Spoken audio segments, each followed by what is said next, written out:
It is Monday, day 24 in the Diddy trial, and this is the recap after the lunch break. Special agent with the U.S. Attorney's Office, Delisa Penlin, is back on the stand. Prosecution played video entered into evidence under seal, meaning the jury could see and hear what's going on, but not the public.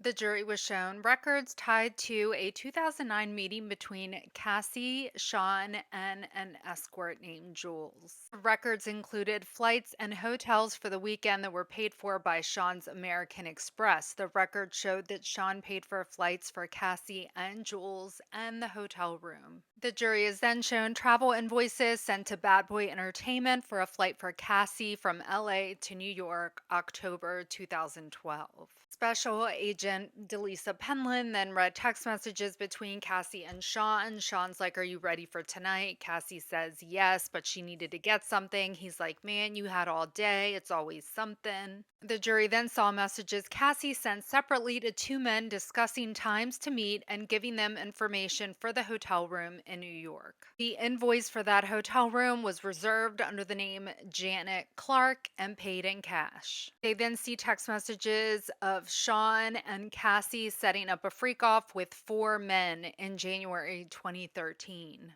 Cassie texted with one man who runs the escort service to arrange for one escort and personally texted the others to set up staggered times of arrival. The jury then sees text messages from Cassie to a man named Dave in October of 2013. She's asking the man to come to the hotel room around 1 a.m.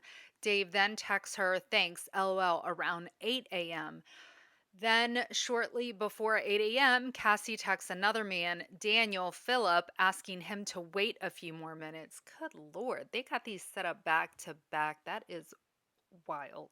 Then Cassie texts Sean, "You didn't film anything on your phone, right?" Sean says, "No, no way."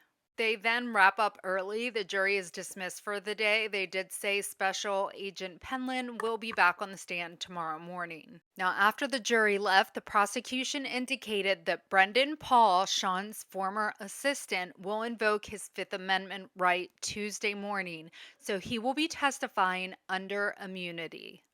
Then the defense asked the judge what was said to the other jurors about juror number 6 being dismissed. The judge said he'd find out and tell the attorneys tomorrow morning. So I don't know if that's what they need to talk to that one juror about, because I told you there's another juror that's possibly being questioned by the judge. But I guess we'll find out tomorrow morning.